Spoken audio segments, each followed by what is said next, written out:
নমস্কার বন্ধু, আমি লিপিকা চলে এলাম তোমাদের মাঝে আরেকটা ভিডিও নিয়ে, রান্নার ভিডিও। তো এই দেখো, দেখতে পাচ্ছ এটা কি বলতো? এটা হচ্ছে খাম আলু। এই আলু রান্না করব আমি, সেটাই তোমাদের সঙ্গে করব। তো চলো বন্ধুরা, কি করে কাটছি তোদের সঙ্গে দেখছি। দেখো, ছালটাকে ছাড়িয়ে নিয়েছি। এর গায়ে দেখো ছালগুলো অনেকটা না কচুর মতন দেখতে লাগে। তো এটা কচু নয়, এটা কচু ওলের মতো অনেকটা দেখতে লাগে, কিন্তু না, এটা খাম আলু। এই আলুটা খেতে কিন্তু দারুণ, এটা গাছের ওপরে হয়।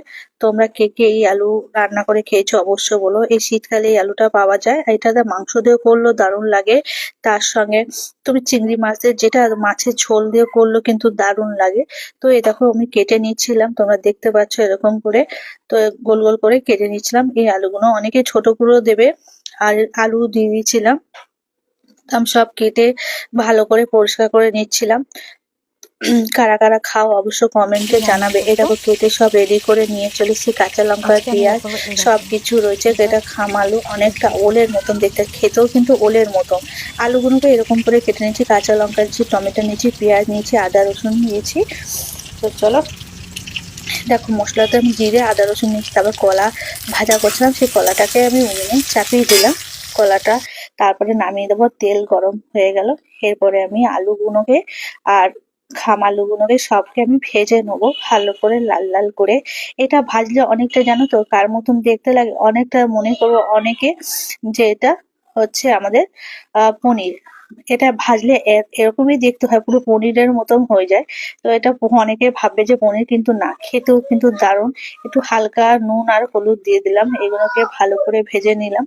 ভেজে নেওয়ার পরে দেখো গরম, তারপরে মাছগুলোকে কেটে দিয়ে রেখেছিলাম, সেইগুলোকে নুন হলুদ মাখিয়ে, তারপরে মাছগুলোকে দেখো নুন হলুদ দিয়ে মেখে রেখেছিলাম, তারপরে এগুলোকে ভালো করে ভেজে নেবো। এটা প্যাকাল মাছ। তো দেখো আমার ভাজা হয়ে গেছে, সবকিছু ভেজে রেডি করে নিয়েছি। তারপর তেল গরম হয়ে গেলে তার মধ্যে পেঁয়াজ, কাঁচা লঙ্কা, টমেটো সব দিয়ে দিলাম। এটাকে ভালো করে একটু নেড়ে চেড়ে নিলাম, টমেটো যতক্ষণ নরম না হয় তার জন্য। আর এটা পেঁয়াজটাও লাল লাল হয়, তারপর নুন হলুদ সব মশলা যেহেতু সবকিছু ভাজা আছে, আর যেটা আমি বেটে এনেছিলাম সেইগুলোকেও দিয়ে দিলাম। দিয়ে এবার ভালো করে একটু সামান্য জল দিলাম, যাতে মশলাটা না লেগে যায়। তার জন্য দেখো ভালো করে মশলাটাকে কষিয়ে নেবো। কষিয়ে নেওয়ার পরে যেগুলো ভেজে রেখেছিলাম সব দিয়ে দেবো। তারপরে ওই সব যে ভেজে রেখেছিলাম সব দিয়ে দিয়েছি, আমি মাছও দিয়ে দিয়েছি এর সঙ্গে, তোমরা পরে দিলেও হবে। আমি একটু প্যাকাল মাছ যাতে মশলাটা লাগে তার জন্য দিয়ে দিলাম, যেহেতু এগুলো ভাজা হয়ে গেছে, সিদ্ধ হয়ে গেছে, তার জন্য। দেখো ভালো করে কষিয়ে নিলাম। তোমরা জল মানে যখন তরকারিটা ফুটবে তখনও মাছ দিলে হবে, কিন্তু আমি আগে থেকে দিয়ে দিয়েছি। তারপরে জল দিয়ে দিলাম, এবার তরকারিটা ফোটার অপেক্ষা থাকলো।